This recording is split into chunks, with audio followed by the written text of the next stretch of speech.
السلام علیکم، بسم اللہ الرحمن الرحیم۔ جب ایک انسان بہت سارے نامحرم سے باتیں کرنے کا عادی ہو جاتا ہے اور نامحرم سے دوستی لگا لیتا ہے تو پھر شادی کے بعد اسے اپنا ہمسفر صرف چند دن ہی اچھا لگتا ہے۔ پھر اس انسان کو اپنے ہمسفر سے بوریت محسوس ہونے لگتی ہے اور پھر انسان کو اپنی پرانی نامحرم سے دوستیاں یاد آتی ہیں اور پھر وہ اپنے ہمسفر کو دھوکہ دے کر ان ہی پرانی دوستیوں پر مصروف ہو جاتا ہے۔ یہ بالکل حقیقت ہے کہ جو بھی شخص شادی سے پہلے بہت ساری دوستیاں لگا لیتا ہے تو پھر شادی کے بعد اسے صرف اپنے ہی شوہر یا اپنی ہی بیوی کے ساتھ ٹائم پاس کرنا، باتیں کرنا اچھا نہیں لگتا۔ زیادہ تر یہ بیماری مردوں میں لگی ہوئی ہوتی ہے،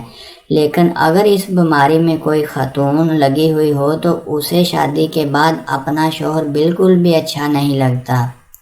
کیونکہ شادی کے بعد بیوی شوہر کے ماتحت رہتی ہے اور شوہر بیوی پر غلط بات پر غصہ بھی کرتا ہے اور شوہر بیوی کے وہ نخرے نہیں اٹھاتے جو نامحرم دوست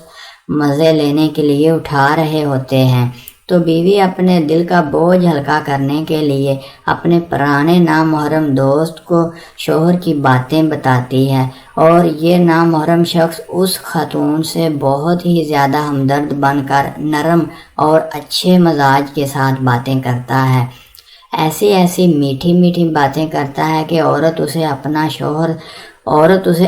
شوہر سے زیادہ اپنے لیے ہمدرد سمجھ لیتی ہے، حالانکہ یہ نامحرم مرد صرف مزے حاصل کرنے کے لیے اس شادی شدہ خاتون سے میٹھی میٹھی باتیں کر رہا ہوتا ہے اور اشارتاً یہ بھی کہہ دیتا ہے کہ میں تم سے پیار کرتا ہوں وغیرہ وغیرہ، حالانکہ یہ پیار ویار کچھ نہیں ہوتا، صرف گناہ کا مزہ ہوتا ہے جسے شیطان پیار کی صورت میں عورت کو دکھا رہا ہوتا ہے، اور پھر اس گناہ کی نحوست سے بیوی کو اپنا شوہر بالکل بھی اچھا نہیں لگتا۔ شوہر کی ہر بات بیوی کو ظاہر لگنے لگتی ہے اور پھر بیوی بس یہی چاہتی ہے کہ شوہر گھر سے باہر زیادہ رہا کرے تاکہ میں اپنے ہمدرد آشنا سے باتیں کر سکوں۔ شاید میری اس تحریر پر خواتین یا مرد حضرات کو مجھ سے کچھ اختلاف ہو، لیکن میں یہ بات وضاحت کر دوں کہ میری یہ باتیں سب کے لیے نہیں ہیں بلکہ ان کے لیے ہیں جو ایسا کرتے ہیں۔ آج ہی اسے توبہ کر لیں، شادی ہوئی ہے یا نہیں ہوئی، کسی بھی نامحرم سے باتیں نہیں کرنی۔ اللہ پاک ہم سب کو ہدایت دے اور ہم سب کو اچھے راستے پر چلائے، آمین ثم آمین یا رب العالمین۔